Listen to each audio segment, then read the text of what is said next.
तो जैसा कि आप सभी को पता है कि हम लोग ऑलरेडी फार्मास्यूटिकल ऑर्गेनिक केमिस्ट्री पे चल रहे हैं और अब फाइनली आज हम जो टॉपिक करने जा रहे हैं वो एक कंपाउंड है हमारा, and that particular compound is anthracene.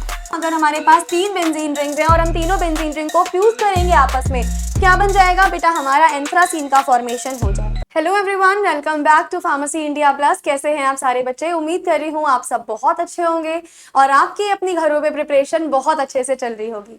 तो जैसा कि आप सभी को पता है कि हम लोग ऑलरेडी फार्मास्यूटिकल ऑर्गेनिक केमिस्ट्री पे चल रहे हैं। फार्मास्यूटिकल ऑर्गेनिक केमिस्ट्री जो स्पेसिफिकली मैंने 3rd सेमेस्टर के लिए शुरू की थी वो ऑलमोस्ट खत्म होने वाली है और धीरे धीरे हम उसको फिनिश करने की तरफ आगे बढ़ रहे हैं। तो इससे पहले मैं आपकी ऑलरेडी 4 यूनिट्स कवर अप करवा चुकी हूँ, लाइक 4th यूनिट हमारी अभी रनिंग है। 3 यूनिट्स पूरी की पूरी कवर हो चुकी हैं। उन तीनों यूनिट्स के सारे टॉपिक्स, सारे सब टॉपिक्स, एक कॉन्सेप्ट्स मैंने बहुत ही डिटेल में कवर अप करवाए हुए हैं। अगर अभी तक आपने वो वीडियोस नहीं देखे हुए हैं, आई वुड रिकमेंड जल्दी से जाकर के वो तीनों यूनिट्स खत्म कर लीजिएगा। अपना सिलेबस प्रिपेयर रखो, अपना सिलेबस पूरा करके रखो। तीनों के तीनों यूनिट काफी ज्यादा स्कोरिंग है, उनके कंप्लीट स्टडी मैंने आपको करवा रखी है इसी चैनल पर, वो भी बिल्कुल फ्री ऑफ कॉस्ट। तो मेरी प्लेलिस्ट में जाकर के आपको वीडियोस मिल जाएंगी, जाकर के जरूर देखिएगा अगर अभी तक आपने नहीं देखी है। और अभी हम लोग कवर कर रहे हैं अपनी यूनिट नंबर 4। यूनिट नंबर 4 के भी हम ऑलरेडी बहुत सारे लेक्चर्स ले चुके हैं, जिसमें मैंने यूनिट नंबर 4 यानी पॉलीन्यूक्लियर हाइड्रोकार्बन्स का बेसिक समझाया है, आपको इंट्रोडक्टरी पार्ट समझाया है कि ये बेसिकली होते क्या है हमारे पास पॉलीन्यूक्लियर हाइड्रोकार्बन्स, क्या इनके एग्जाम्पल्स होते हैं, बहुत सारी चीजें एकदम बेसिक तरीके से मैंने आपको अच्छे से समझा दी हैं। और अब फाइनली आज हम जो टॉपिक करने जा रहे हैं वो एक कंपाउंड है हमारा, and that particular compound is anthracene. यानी आज के इस लेक्चर में हम लोग डिस्कस करेंगे अबाउट एंथ्रासीन। एंथ्रासीन क्या होता है, एंथ्रासीन का स्ट्रक्चर क्या है, एंथ्रासीन में रेजोनेंस कैसा पाया जाता है, एंथ्रासीन को प्रिपेयर कैसे करेंगे, how we are going to synthesise anthracene, what are its chemical properties, physical properties, सब कुछ हम एंथ्रासीन के बारे में देखने वाले हैं। और इससे प्रीवियस क्लासेस में मैंने आपको नैप्थेलीन के बारे में, फेनंथ्रीन के बारे में सारी चीजें ऑलरेडी बहुत ही डिटेल्ड में करवाई हैं। Today we are going to cover up anthracene, ये भी हम बहुत डिटेल में कवर अप करने वाले हैं। और अगर आपको इस लेक्चर के हैंड रिटन नोट्स की पीडीएफ चाहिए तो व्हाट्सएप एंड टेलीग्राम ज्वाइन करना ना भूलें। इसी वीडियो के नीचे डिस्क्रिप्शन बॉक्स में लिंक है, जरूर से ज्वाइन करिएगा। आपको सभी क्लासेस की फ्री पीडीएफ मिलने वाली है। इस क्लास की भी पीडीएफ आपको मिलेगी व्हाट्सएप या फिर टेलीग्राम पे। तो चलिए फिर बिना किसी देरी के शुरू करते हैं अपना आज का टॉपिक। क्या टॉपिक है हमारा आज का? मैम हमारा आज का टॉपिक है एंथ्रासीन। तो जी एंथ्रासीन क्या होता है ma'am? Anthracene is a polynuclear hydrocarbon जो बेसिकली 3 बेंजीन रिंग को फ्यूज करके बनता है। फेनंथ्रीन में भी याद करो हमारे पास 3 बेंजीन रिंग होती थी, एंथ्रासीन में भी 3 बेंजीन रिंग है, बस थोड़ा सा यहाँ पर उनकी पोजीशन में फर्क होता है। तो याद रखिएगा, it is also a polynuclear hydrocarbon which is fused of 3 benzene rings. तो मैं ये चीज लिख देती हूँ यहाँ पर, it is a polynuclear hydrocarbon, it is a polynuclear hydrocarbon which is made up of fusing 3 benzene rings। कैसे बनती है मैम? 3 बेंजीन रिंग्स के फ्यूजन से हमारे पास ये बेसिकली बनती हैं और इनका फॉर्मेशन होता है ना। अगर हमारे पास 3 बेंजीन रिंग्स हैं और हम तीनों बेंजीन रिंग को फ्यूज करेंगे आपस में, क्या बन जाएगा बेटा? हमारा एंथ्रासीन का फॉर्मेशन हो जाएगा। मैम इसका एक बार स्ट्रक्चर बना के दिखा दीजिए। चलो दिखा देती हूँ एक बार स्ट्रक्चर बना के।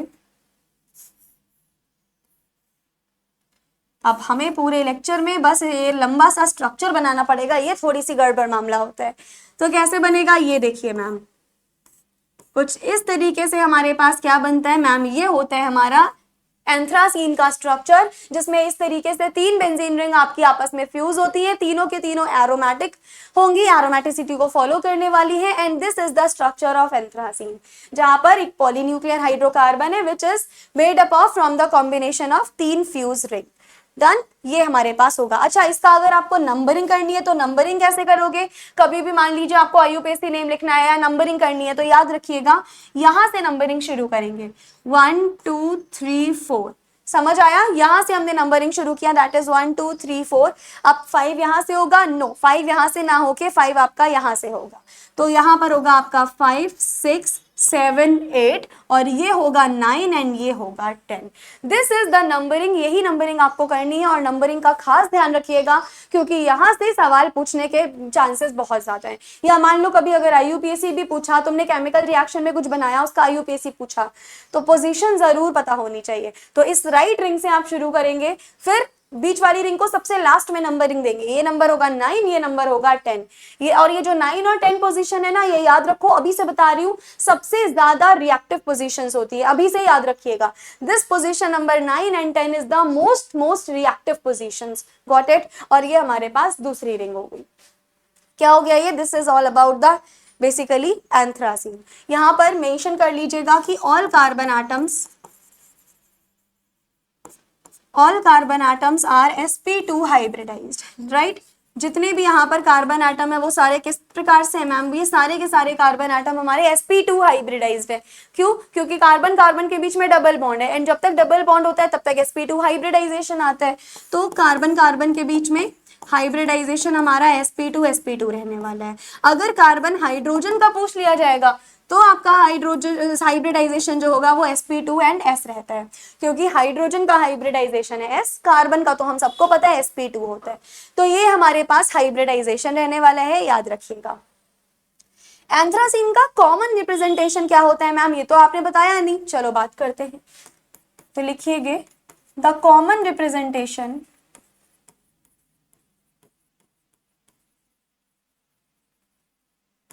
Of anthracene is as follows। कुछ इस तरीके से हम अपने एंथ्रासीन को बना सकते हैं जो कि इसका कॉमन रिप्रेजेंटेशन माना जाता है।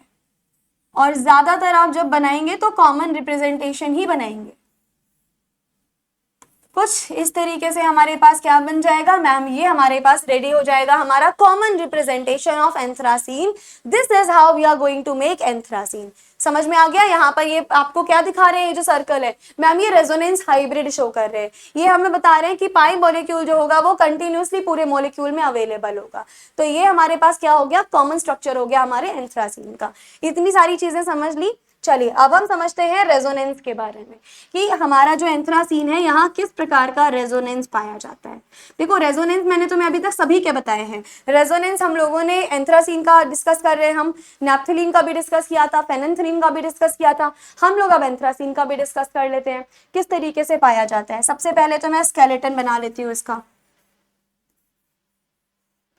It is a bit time taking to draw, लेकिन कोई बात नहीं, बहुत ये सब मैं जब बना लूंगी ना बहुत इजीली आपको चीजें समझ में आ जाएंगी। और इनके नोट्स भी आप जरूर से बना लीजिएगा क्योंकि this is very very very important.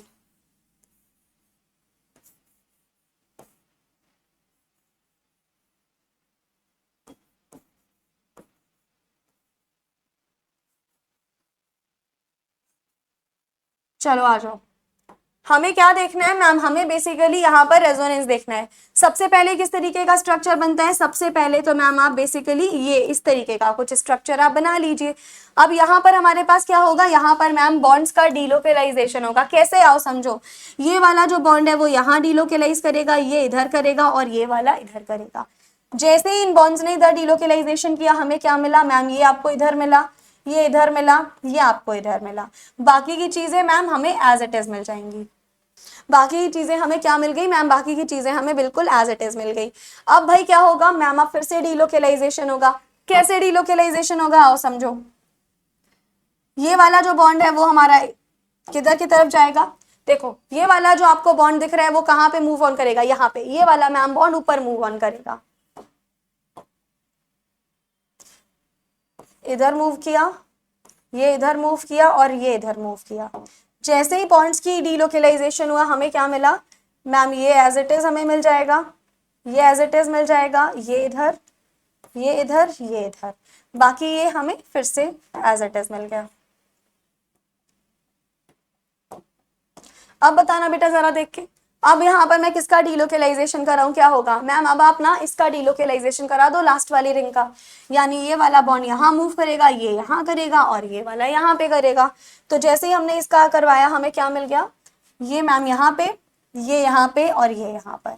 ये दोनों बॉन्ड्स एज इट इज, ये दोनों बॉन्ड्स एज इट इज। तो ये हमें क्या रिसीव हो गया मैम, ये आपको रिसीव हो गया रेजोनेंस फॉर्म ऑफ एंथ्रासीन, जिसमें 4 रेजोनेटिंग स्ट्रक्चर्स हमने बनाए। यहाँ पर लिख सकते हैं there are 4 resonating structures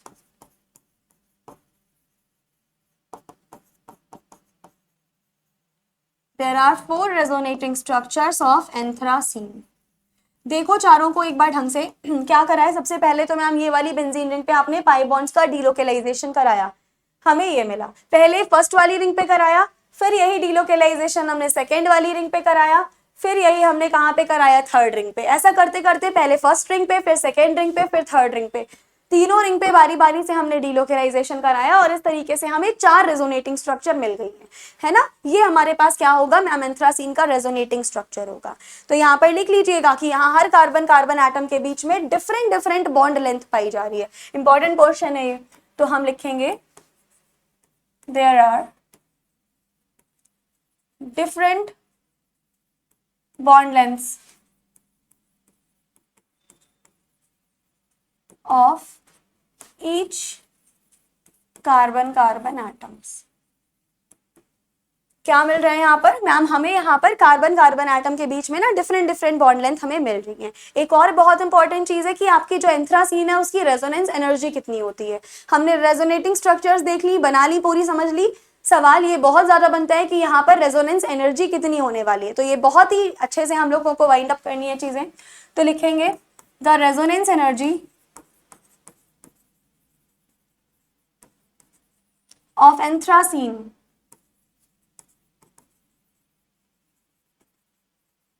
is, क्या आप लोगों को कोई आइडिया है एंथ्रासीन की जो रेजोनेंस एनर्जी होगी वो क्या हो जाने वाली है ma'am? It is going to be 84 kilo calorie per mole. तो याद रखिएगा हमेशा एंथ्रासीन की जो रेजोनेंस एनर्जी है वो 84 किलो कैलोरी पर मोल हो जाने वाली है। डन। ये क्या हो गया मैम, ये हमारे पास रेजोनेंस एनर्जी हो गई। और यहाँ पे तुमको ये भी याद रखना है कि जो एंथ्रासीन होती है वो बेंजीन के कंपैरिजन में लेस एरोमेटिक होती है। ऐसा क्यों होता है? क्योंकि इसका डीलोकेलाइजेशन 3 रिंग के बीच में डिवाइडेड है, जबकि बेंजीन का डीलोकेलाइजेशन किसी रिंग में डिवाइड नहीं होता, वो एक ही रिंग में के बीच में पाया जाता है। तो must remember this, anthracene is less aromatic compound than benzene. ये सवाल कई बार आपके शॉर्ट में बन सकता है, तो जस्ट लिख लो यहाँ पर anthracene is less aromatic compound। इस पे इंपॉर्टेंट जरूर से मार्क कर लीजिएगा। देन बेंजीन कैसा होता है ये मैम? ये बेंजीन के कंपैरिजन में जो हमारा एंथ्रासीन है ना, ये बहुत ही ज्यादा कम एरोमेटिक कंपाउंड हमें मिल जाएगा। काफी कम एरोमेटिसिटी इसकी होती है। तो ये हमने इसके बारे में सारी बेसिक चीजें डिस्कशन कर लिया है। बेसिक चीजों के बाद रेजोनेंस कर लिया, रेजोनेंस के कुछ इंपॉर्टेंट पॉइंट्स भी कर लिए। फाइनली अब हम मूव ऑन करने जा रहे हैं अपनी मेथड्स ऑफ प्रिपरेशन यानी सिंथेसिस पे। चलो अभी हम लोग देख लेते हैं अपनी सिंथेसिस को। How we are going to synthesise anthracene. Anthracene को सिंथेसिस किस किस मेथड के थ्रू कर सकते हैं? बहुत सारे रिएक्शंस होती हैं, बहुत सारी रिएक्शंस के थ्रू हम सिंथेसाइज कर सकते हैं। जैसे अभी तक हम हावर्थ सिंथेसिस हर एक चीज में पढ़ते आ रहे हैं, नैप्थलीन में भी पढ़ी, फेनेंथ्रीन में भी पढ़ी, एंथ्रासीन में भी मैं तुम्हें हावर्थ सिंथेसिस पढ़ाऊंगी, यहाँ भी बहुत इंपॉर्टेंट है। उससे पहले मैं तुम्हें बता देती हूँ Friedel craft reaction. Friedel craft reaction के थ्रू भी आप एंथ्रासीन को इजिली बना सकते हो। तो समझते हैं bye Friedel craft reaction.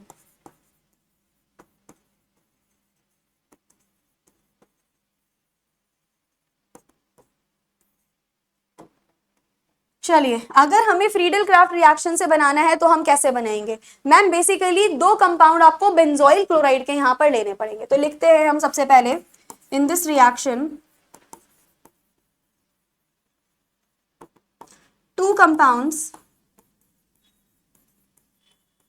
Of benzoyl chloride. याद रखिएगा क्या हम ले रहे हैं, किसके कंपाउंड्स ले रहे हैं, बहुत अच्छे से याद रखना। हमने बेंजोइल कंपाउंड के बेसिकली 2 कंपाउंड्स लिए बेंजाइल क्लोराइड के, हमेशा लिविस एसिड के प्रेजेंस में लेना है। तो लिखो in the presence of Lewis acid to form अच्छा जरा बताना मुझे किसका फॉर्मेशन होगा। जैसे ही हमने लिविस एसिड के प्रेजेंस में ये लिया, फॉर्मेशन किसका होगा, 9,10 डाईहाइड्रोएंथ्रासीन। वाई 9,10? याद करो 9,10 क्यों आया, क्योंकि मैंने तुम्हें अभी बताया था कि जब जब हमें रिएक्टिविटी सबसे ज्यादा देखनी होगी तो 9 और 10 की होगी। कोई भी इलेक्ट्रोफाइल जुड़ेगा 9 और 10 पे जुड़ेगा, इस वजह से कोई भी इसका डेरिवेटिव बनता है वो 9 और 10 पोजीशन पे ही जुड़ता है। तो क्या बन जाएगा, 9,10 हाइड्रोएंथ्रासीन बन जाएगा। तो हम लिख देंगे टू फॉर्म 9,10 डाईहाइड्रोएंथ्रासीन। क्या मिलेगा हमें मैम, हमें मिल जाएगा 9,10 डाईहाइड्रोएंथ्रासीन, जो रीडिली हाइड्रोजन को लूज करेगा और हाइड्रोजन को लूज करके फाइनल एंथ्रासीन बना देगा। ये जो 9 और 10 पोजीशन पे दो दो हाइड्रोजन लगे ना, दोनों लूज हो जाएंगे, कन्वर्जन हो जाएगा एंथ्रासीन में। तो हम लिखेंगे विच रीडिली loses hydrogen and convert into anthracene. किसमें कन्वर्जन इसका हो जाएगा मैम, एंथ्रासीन में बेसिकली इसका कन्वर्जन पूरा का पूरा हमारे पास हो जाएगा। चलो देखते हैं हमारे पास ये हुआ कैसे। सबसे पहले तो आप 2 बेंजाइल क्लोराइड ले लीजिएगा। ये लो भाई, हमने 2 बेंजाइल क्लोराइड ले ली। किसके साथ में हम इसकी रिएक्शन कराएं, लुईस एसिड के साथ आप इसकी रिएक्शन करा दीजिए। तो किसकी प्रेजेंस ले लेते हैं हम बेटा, हम ले लेते हैं लुईस एसिड की प्रेजेंस। ध्यान से देखो, जैसे ही हमने लुईस एसिड की प्रेजेंस ली है, क्लोरीन तो यहाँ से रिलीज हो जाएगा और हमें क्या मिलेगा मैम, 9,10 डाईहाइड्रो। चलो भाई 9,10 डाईहाइड्रो का फॉर्मेशन करा जाए। कुछ इस तरीके से आपका कंपाउंड जो है वो बनेगा। ये बना तुम्हारा 9,10 डाईहाइड्रोएंथ्रासीन, जो फर्दर क्या करेगा मैम, जो फर्दर हाइड्रोजन को लूज करवाएगा। जैसे ही इसका डिहाइड्रोजनेशन होगा, यानी हाइड्रोजन हमारे लूज होंगे, हमें क्या रिसीव हो जाएगा मैम, इमीडिएटली आपको एंथ्रासीन रिसीव हो जाएगा। ये लो भाई, हमें क्या रिसीव हो गया मैम, इमीडिएटली हमें अपना हमारा एंथ्रासीन रिसीव हो चुका है। तो ये हमारा पूरा प्रोसीजर होता है इस रिएक्शन में। This is a Friedel craft reaction, जहां बेंजोइल क्लोराइड की आपसे क्या फाइनली क्या बन रहा है मैम, फाइनली इस रिएक्शन में हमारा एंथ्रासीन फॉर्मेशन हो रहा है। तो ये रिएक्शन कौन सी होगी मैम, ये हमारी फ्रीडल क्राफ्ट रिएक्शन हो गई। बताइए क्या ये रिएक्शन समझ में आई आप लोगों को? Is that reaction clear to everyone? अगर ये रिएक्शन क्लियर है तो अब हम मूव ऑन करेंगे अपनी सेकेंड रिएक्शन पे। सेकेंड रिएक्शन बेटा वही जो हम इतने टाइम से पढ़ते आ रहे हैं, by Haworth synthesis. Haworth synthesis हमने बाकी दोनों कंपाउंड्स के लिए भी पढ़ी है और इसके लिए भी पढ़नी है हमें। एक और बहुत इंपॉर्टेंट चीज, Haworth synthesis is a very important reaction. चाहे तुम्हें फेनंथ्रीन के लिए देखना हो, नैप्थलीन के लिए या फिर एंथ्रासीन के लिए, ये रिएक्शन कई बार एग्जाम में पूछी जा चुकी है एज इट इज। तो हावर्थ सिंथेसिस एक बहुत इंपॉर्टेंट सिंथेसिस रहने वाला है। इसमें क्या करना है, सबसे पहले तो हम यहाँ पर लिखेंगे this reaction proceeds in many steps, जैसा कि आप लोग जानते ही हो प्रीवियस क्लासेस से।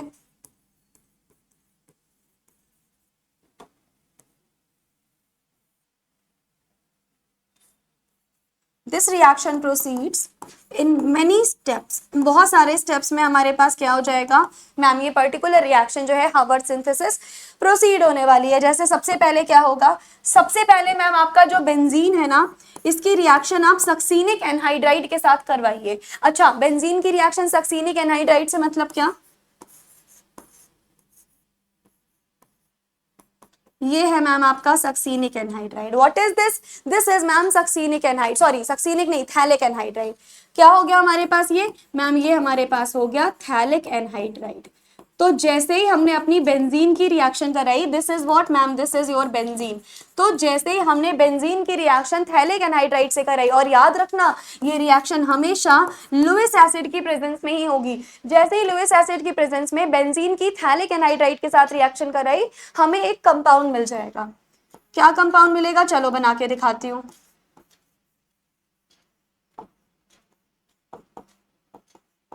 ये देखो कुछ इस प्रकार का तुमको फाइनली कंपाउंड मिल जाएगा, जिसे ऑर्थोबेंजोइल बेंजोइक एसिड भी बोलते हैं। यहां पर लिख लेंगे हम इसको, हम ऑर्थोबेंजोइल बेंजोइक एसिड का नाम से जानते हैं।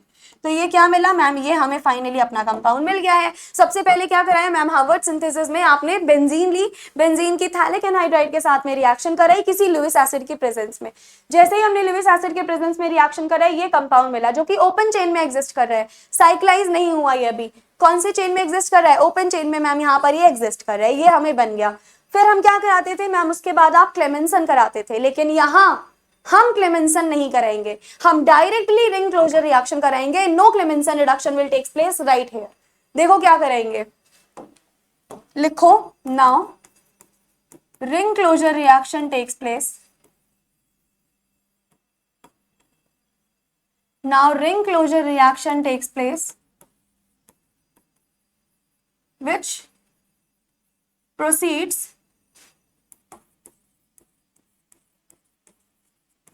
to the closing of ring, जिसकी वजह से हमारे पास क्या हो जाता है मैम, जिसकी वजह से जो हमारी रिंग है वो क्या हो जाएगी, वो मैम क्लोज हो चुकी होगी। डन, ये हमारे पास होगा। देखिए मैम किस तरीके से, चलो कंपाउंड क्या था सबसे पहले तो वो बना लेते हैं। ये मैम हमारे पास में फाइनली कंपाउंड था। अब इसकी रिएक्शन हमें रिंग क्लोजिंग रिएक्शन करानी है, यानी किसी भी एसिड के साथ रिएक्शन करा देंगे हीट की प्रेजेंस में। जैसे ही हीट की प्रेजेंस में हमने किसी एसिड के साथ रिएक्शन कराई, हमारे पास क्या हो जाएगा, रिंग क्लोजिंग हो जाएगी। क्या होती है रिंग क्लोजिंग, आओ समझो। यस, क्या बन गया ये हमारे पास मैम, ये बॉन्ड आपका जो है, मोलिक्यूल जो है वो आपका पूरा क्लोज हो चुका है। ये रहा रिंग क्लोजिंग रिएक्शन, जिसमें आपका कुछ इस प्रकार का मोलिक्यूल हमारे पास बन करके रेडी हो गया।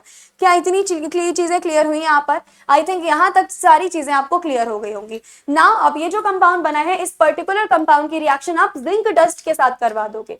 जैसे ही हम जिंक डस्ट के साथ इसकी रिएक्शन करा देंगे, दोनों कार्बोनिल कंपाउंड यहाँ से रिलीज हो चुके होंगे और डायरेक्टली तुम्हारा एरोमेटाइजेशन हो जाएगा। तो अगले स्टेप में क्या रिएक्शन करेंगे, सीधा लिखो, now directly react with zinc dust. हम डायरेक्टली जिंक डस्ट के साथ रिएक्शन कराएंगे for the formation of major product. हमें क्या रिसीव हो जाएगा मैम, डायरेक्टली हमें हमारा मेजर प्रोडक्ट जो है ना वो रिसीव हो चुका होगा। चलो इसकी रिएक्शन कराते हैं अभी जिंक डस्ट के साथ में। Double bond O, double bond O, और यहाँ पर हमारा क्या रहेगा मैम, ये हमारा एज इट इज कंपाउंड आ गया। हमने रिएक्शन किसके साथ कराई मैम, आपने इमीडिएटली इसकी रिएक्शन जिंक डस्ट के साथ कराई। क्या मिल जाएगा बच्चों मैम, हमारा डिजायर्ड प्रोडक्ट जो है वो हमें रिसीव हो जाएगा। What is our desired product ma'am, anthracene. और ये देखो क्या रिसीव हो गया है हमें फाइनली एंथ्रासीन रिसीव हो गया। तो इस तरीके से हमें हार्वर्ड सिंथेसिस के थ्रू एंथ्रासीन रिसीव हुआ। अभी तक जो हमने हार्वर्ड सिंथेसिस किया था वो एक्चुअली 5 स्टेप में हो रहा था। यहाँ मैंने स्टेप्स काफी ज्यादा रिड्यूस कर दिए हैं, यहाँ पे स्टेप्स रिड्यूस हो जाते हैं काफी ज्यादा। यहाँ पे भी आपका क्या बन गया, एंथ्रासीन रिसीव हो गया। कई सारे सवाल यहाँ से रिपीट हो चुके हैं, शॉर्ट, वेरी शॉर्ट, लॉन्ग तो आता ही आता है। बहुत इंपॉर्टेंट है हार्वर्ड सिंथेसिस, बहुत अच्छे से इसको क्लियर करके ही जाइएगा। चलो अब हम लोग देख लेते हैं इसकी कुछ फिजिकल प्रॉपर्टीज के बारे में। क्या होती है इनकी कुछ फिजिकल प्रॉपर्टीज, बताइएगा मैम। चलिए, सबसे पहली और सबसे यूनिक फिजिकल प्रॉपर्टी इस कंपाउंड की रहने वाली है कि ये कलरलेस सॉलिड होता है, जिसका मेल्टिंग बॉइलिंग पॉइंट हम डिस्कस करेंगे। तो ये क्या हो जाएगा ma'am, it is a colourless solid. ये शायद आपने अपने अपने लैब्स में देखा भी होगा, है ना, कैसे किस फॉर्म में पाया जाता है मैम, कलरलेस सॉलिड हमारे पास ये होता है। मेल्टिंग पॉइंट कितना होता है, काफी ज्यादा होता है, 200 समथिंग। तो याद रखिएगा इसका melting point near about 218 degree Celsius होने वाला है। अगर मेल्टिंग पॉइंट इतना है बेटा, तो बॉइलिंग पॉइंट कितना रहेगा। अच्छा, मेल्टिंग पॉइंट बॉइलिंग पॉइंट से डायरेक्टली सवाल बनने के चांसेस काफी ज्यादा हैं। बॉइलिंग पॉइंट इसका 340 डिग्री सेल्सियस रहने वाला है। ठीक है, इसका बॉइलिंग पॉइंट क्या हो गया, 340 डिग्री सेल्सियस। अब अगर हम इसकी सॉल्युबिलिटी की बात करेंगे, तो जैसे कि जितने कंपाउंड्स हमने अभी तक देखे वाटर में इनसॉल्युबल होंगे, लेकिन जितने ऑर्गेनिक कंपाउंड्स होंगे उन सभी में सॉल्युबिलिटी शो करेंगे। तो हम लिख सकते हैं insoluble in water but soluble in many organic solvents, है ना, but soluble in many organic solvents. बहुत सारे दूसरे ऑर्गेनिक सॉल्वेंट्स में ये कैसा होता है मैम, ये सॉल्युबल होता है, लेकिन बस ये बात क्लियर है कि हमारा ये वाटर में सॉल्युबिलिटी नहीं दिखाता, वाटर में बहुत कम सॉल्युबल होता है। तो ये हमारी इसकी कुछ फिजिकल प्रॉपर्टीज हो गई जो कि आपसे एज इट इज एग्जाम में पूछी जा सकती हैं। फिजिकल प्रॉपर्टीज के बाद अब हम मूव ऑन करेंगे केमिकल प्रॉपर्टीज की तरफ, ठीक है। तो now after the physical properties we are going to understand about chemical properties. जरा बताना क्या बताया था मैंने सबसे रिएक्टिव पोजीशंस के बारे में, अब काम आने वाला है उनका। क्या बताई थी सबसे रिएक्टिव पोजीशन? मैम आपने बताई थी carbon 9 and carbon 10।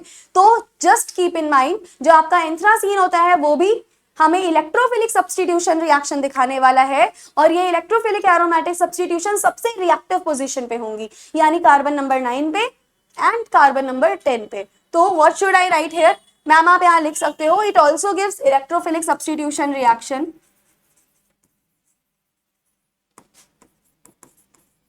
It also gives electrophilic substitution reaction, जो कि बहुत इंपॉर्टेंट होती हैं।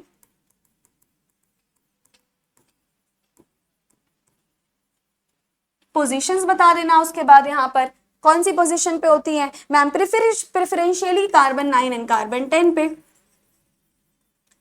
Preferentially occurs at carbon 9 and carbon 10 respectively, है ना। इन दोनों ही पोजीशंस पे हमारे पास क्या हो जाएगा मैम? हमारी ये रिएक्शंस प्रोसीड हो जाएंगी। जैसे हम डिफरेंट रिएक्शंस चलो देख भी लेते हैं कि कौन कौन सी रिएक्शंस होती हैं। सबसे पहले हम डिस्कस करते हैं अपनी नाइट्रेशन पे। चलिए मैम अब आप हमें ये बताइए नाइट्रेशन रिएक्शन किस प्रकार से होती है। समझिएगा, नाइट्रेशन में जैसे ही हम लोग नाइट्रिक एसिड के साथ सल्फ्यूरिक एसिड के प्रेजेंस में रिएक्शन करेंगे हमें अपना कंपाउंड मिलेगा। तो हम लिख सकते हैं एंथ्रासीन रिएक्ट्स विद,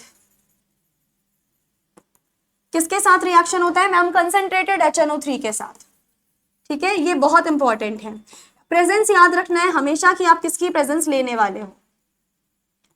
तो हम यहाँ पर किसकी प्रेजेंस लेंगे मैम? H2SO4 की प्रेजेंस ले सकते हैं। किसके लिए? For the formation of major product.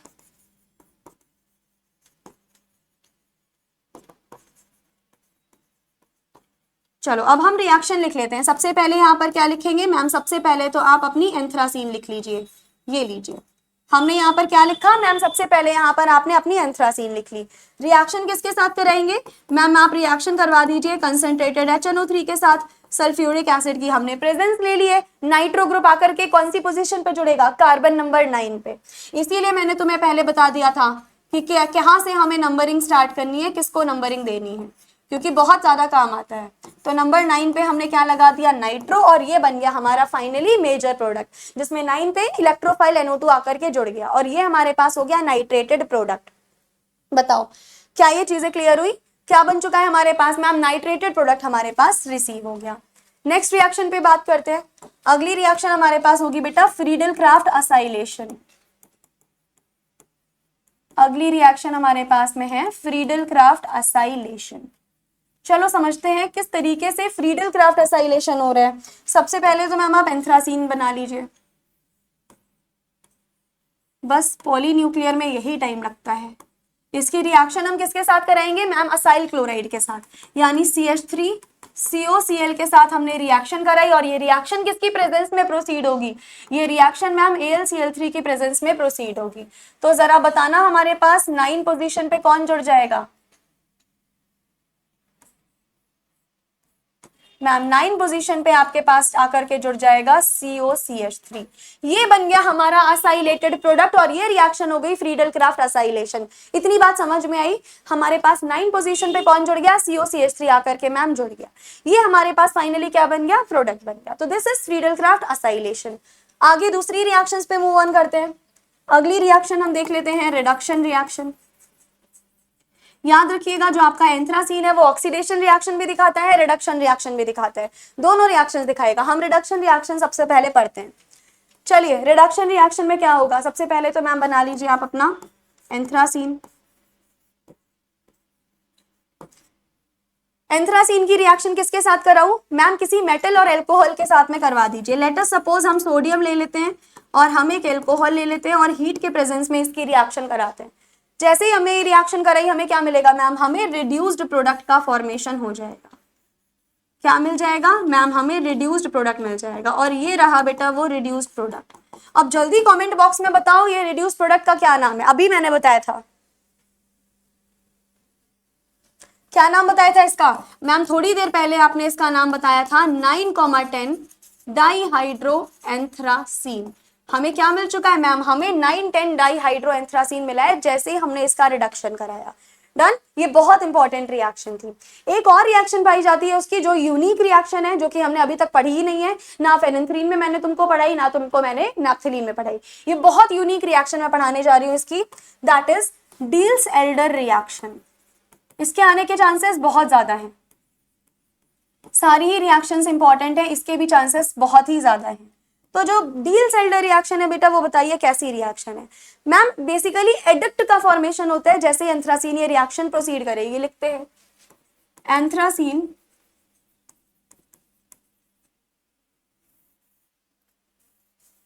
हमारी डील्स एल्डर रिएक्शन में क्या होने वाला है ma'am? Anthracene undergoes basically deals Elder reaction करवाएगी एंथ्रासीन। हम लिखते हैं anthracene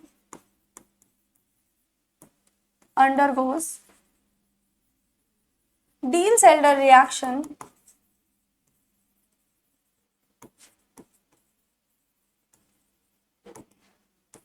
for the formation of, किसका फॉर्मेशन होता है बेटा मैम? एडक्ट का फॉर्मेशन होता है। तो क्या बन जाएगा हमारे पास? जैसे ही आप ये रिएक्शन प्रोसीड करवाओगे ना, आपके पास बेसिकली एडक्ट का फॉर्मेशन हो जाएगा। और ये रिएक्शन मैलिक एसिड की प्रेजेंस में होती है। तो हम समझते हैं इसको कि किस तरीके से ये रिएक्शन पर्टिकुलरली प्रोसीड होगी। सबसे पहले हमने एंथ्रासीन बना लिया अपना। क्या बन गया है मैम? ये हमारा फाइनली आपने एंथ्रासीन बेसिकली बनवा दिया। ये जो हमने एंथ्रासीन बनवाया ये किसके साथ रिएक्शन करेगा?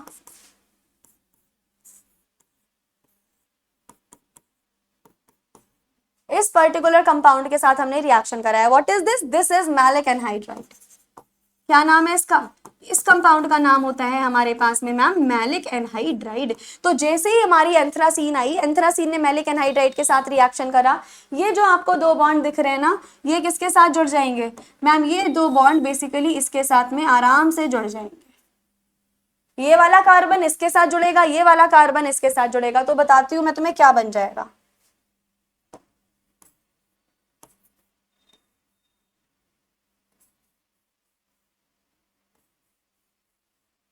देखो 3 रिंग तो मैंने एज इट इज बना ली, यहाँ पर कोई भी यहाँ पर प्रॉब्लम नहीं है। फिर यहाँ से इस वाली पोजीशन से एक कार्बन जुड़ेगा, देखो ये एक कार्बन जुड़ा। इस वाली पोजीशन से दूसरा कार्बन जुड़ेगा, ये देखो दूसरा कार्बन जुड़ा। और यहाँ से क्या जुड़ा हुआ है? यहाँ से तो मैम हमारा मैलिक एनहाइड्राइड है ही। तो ये क्या बन गया? ये देखिए मैम उधर आपका पूरा का पूरा मैलिक एनहाइड्राइड आ चुका है। ये बॉन्ड यहाँ एज इट इज रहेगा, ये बॉन्ड यहाँ एज इट इज रहेगा, ये बॉन्ड यहाँ एज इट इज रहेगा। और ये हमें क्या मिल गया मैम? यहाँ आपको एडक्ट फॉर्मेशन मिल गया है। जैसे ही हमने डील्स-एल्डर रिएक्शन कराई, हमें इमीडिएटली क्या रिसीव हो गया? ये देखिए मैम आपको इमीडिएटली एक एडक्ट का फॉर्मेशन रिसीव हो चुका है। यहाँ पर भी एक बॉन्ड लगा दे। डन। ये देखो डील्स-एल्डर रिएक्शन हुई, हमने एनहाइड्राइड के प्रेजेंस में रिएक्शन करा। याद रखना ये रिएक्शन हीट या फिर लाइट की प्रेजेंस में होनी ही होनी है। Just remember this always. ये पर्टिकुलर रिएक्शन हमेशा या तो हीट की प्रेजेंस में होगी या तो लाइट की प्रेजेंस में। तो ये हमने पढ़ ली कुछ रिएक्शंस। अब फाइनली हम लोग डिस्कस कर लेते हैं अबाउट इट्स मेडिसिनल यूजेस। यानी मैम अब आप हमें ये बता दीजिए कि इस एंथ्रासीन के क्या क्या मेडिसिनल यूजेस होने वाले हैं, क्योंकि this is going to be very very important. इसके सारे मेडिसिनल यूजेस पढ़ना बहुत इंपॉर्टेंट है। सबसे पहली चीज तो वुड्स में एज अ प्रिजर्वेटिव के रूप में एंथ्रासीन का बहुत ज्यादा यूज किया जाता है। हम लिख लेंगे it is used as a preservative in wood, है ना। वुड्स में काफी ज्यादा हम इसका यूज करते हैं एज अ प्रिजर्वेटिव के रूप में, राइट। उसके अलावा मैम अगर आपको डाइस का फॉर्मेशन करना है, आप इसका बहुत ज्यादा यूज करते हो, तो लिख लो used in the formation of many kind of dyes, है ना। अलग अलग प्रकार की आप डाइस का फॉर्मेशन कर सकते हो, like inorganic dice, organic dice, different आप डाइस का फॉर्मेशन बेसिकली यहाँ से करवा सकते हो। उसके अलावा इसका यूज मैम ड्रग्स बनाने में इसका यूज काफी ज्यादा किया जाता है। तो लिख दो यूज्ड इन द मैन्युफैक्चर या used in the formation of drugs. है ना, इन सभी जगह पे हम क्या कर सकते हैं मैम, आप इनका बहुत ही ज्यादा यूज कर सकते हो। तो ये हमने कुछ पढ़ लिए एप्लीकेशंस, यानी कि मेडिसिनल यूजेस, क्या क्या मेडिसिनल यूजेस है। आप और भी अपने मेडिसिनल यूजेस अपनी तरफ से बढ़ा के लिख सकते हो, कोई दिक्कत वाली बात नहीं है। And that is all about the anthracene. Anthracene के बारे में सब कुछ बहुत डिटेल में पढ़ लिया। एंथ्रासीन एक बहुत इंपॉर्टेंट कंपाउंड भी है आपका। एक बार फिर से मैं तुम्हें रिकैप दे देती हूँ। हमने सबसे पहले एंथ्रासीन के बारे में पढ़ा कि एंथ्रासीन हमारा होता क्या है, दिखता कैसा है, हाइब्रिडाइजेशन क्या होता है। देन हमने इसके रेजोनेंस के बारे में और कॉमन स्ट्रक्चर के बारे में पढ़ा। रेजोनेंस बहुत इंपॉर्टेंट है, यही मैंने बताया कि यहाँ पर नेमिंग नंबरिंग कैसे करेंगे, और 9-10 पोजीशन सबसे ज्यादा रिएक्टिव। देन हमने इसके सिंथेसिस के बारे में बात की। सबसे पहली सिंथेसिस फ्रीडल-क्राफ्ट पढ़ी। सबसे पहले 9-10 डाइहाइड्रो एंथ्रासीन बना, जिसका फर्दर हमने डिहाइड्रोजनेशन कराया, यानी लॉस ऑफ हाइड्रोजन, और हमें क्या मिल गया, हमें मैम एंथ्रासीन मिल गया। देन हमने हार्वर्ड सिंथेसिस देखी। Harvard synthesis is very important. After the Harvard synthesis हमने कहाँ पे देखा है, हमने मैम इसकी कुछ फिजिकल प्रॉपर्टीज देखी, और फिजिकल प्रॉपर्टीज करने के जस्ट बाद हम मूव ऑन कर गए थे केमिकल प्रॉपर्टीज पे, जहां सबसे पहले हमने देखा कि प्रेफरेंशियली 9 एंड 10 पोजीशन पे अटैक होगा। नाइट्रेशन में देखा 9 पोजीशन पे नाइट्रो ग्रुप आया। फ्रीडल-क्राफ्ट असाइलेशन 9th पोजीशन पे असाइल आया। रिडक्शन देखा, रिड्यूस हो गया 9-10 हाइड्रोक्विनोन में, हाइड्रोएंथ्रासीन में। फिर हमने इसकी सबसे इंपॉर्टेंट रिएक्शन देखी, डील-सेल्टर रिएक्शन, जिसके बाद हमें ये एडक्ट का फॉर्मेशन हुआ। एंड देन लास्ट में हमने देखा है medicinal uses, which is very very important. इसी के साथ पूरा एंथ्रासीन खत्म। अब आपके सिलेबस में 2 कंपाउंड और बचे हैं, डाइफेनाइल एंड ट्राइफेनाइल। उन दोनों कंपाउंड्स को हमें कवर अप करना है, बाकी पूरी यूनिट आपकी खत्म होने वाली है। अगले 2 लेक्चर के बाद आपका पूरा यूनिट खत्म, आखिरी यूनिट बचेगी, और वो भी हम जल्दी जल्दी से खत्म कर लेंगे। तो मुझे कमेंट बॉक्स में जरूर बताइएगा आपको आज का लेक्चर कैसा लगा। जितना आप लोग लेक्चर को सपोर्ट करोगे, प्यार करोगे, अपने दोस्तों को शेयर करोगे, ट्रस्ट मी, उतना अच्छा और उतना जल्दी आपको लेक्चर प्रोवाइड करवाते रहेंगे हम लोग। So that is it for today's class. Stay tuned.